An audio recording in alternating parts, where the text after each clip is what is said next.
ৰাজ্যৰ লাখ লাখ মহিলাৰ বেংক একাউণ্টত অৰুণোদয় আঁচনি ধন মে', জুন আৰু জুলাই মাহৰ ধন কেতিয়া আৰু কিমান টকা ধন পাব জানি আচৰিত হ'ব। আৰু এই 3 মাহৰ একেলগে পাব হ'লে কি কৰিব লাগিব জানি ৰাখক। গতিকে ভিডিঅ'টো সম্পূৰ্ণকৈ চাব। এইটো অৰুণোদয় আঁচনি ধন মে' আৰু জুন মাহৰ নোসোমালে ৰাজ্যৰ লাখ লাখ মহিলাৰ বেংক একাউণ্টত, লগতে জুলাই মাহতো নোসোমায় অৰুণোদয় আঁচনি ধন ৰাজ্যৰ লাখ লাখ মহিলাৰ বেংক একাউণ্টত। কাৰণ এই 3 মাহৰ অৰুণোদয় আঁচনি ধন আগষ্টৰ মাহৰ 10 তাৰিখেহে লাভ কৰিব ৰাজ্যৰ লাখ লাখ দৰিদ্ৰ পৰিয়ালৰ মহিলাসকলে।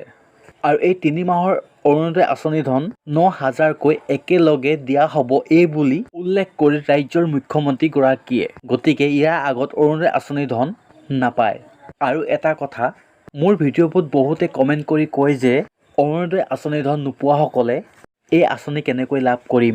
গতিকে সেইসকল মহিলাই নিজৰ নিজৰ সমষ্টি বিধায়ক অৰ্থাৎ MLA গৰাকীৰ লগত যোগাযোগ কৰি নিজৰ ডকুমেণ্টছবোৰ ছাবমিট কৰিব লাগিব।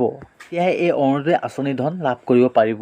গতিকে যিসকলে পোৱা নাই, এতিয়াই নিজৰ নিজৰ সমষ্টিৰ বিধায়ক অৰ্থাৎ MLA গৰাকীৰ লগত যোগাযোগ কৰক আৰু 3 মাহৰ 9,000কৈ টকা লাভ কৰক। গতিকে ভিডিঅ'টো চাই কেনেকুৱা পালে কমেণ্ট বক্সত কমেণ্ট কৰি জনোৱাৰ লগতে ভিডিঅ'টোত লাইক এটা কৰাৰ লগতে ভিডিঅ'টো এতিয়াই শ্বেয়াৰ কৰি দিয়ক যাতে সকলো দৰিদ্ৰ পৰিয়ালৰ মহিলাসকলে পায়।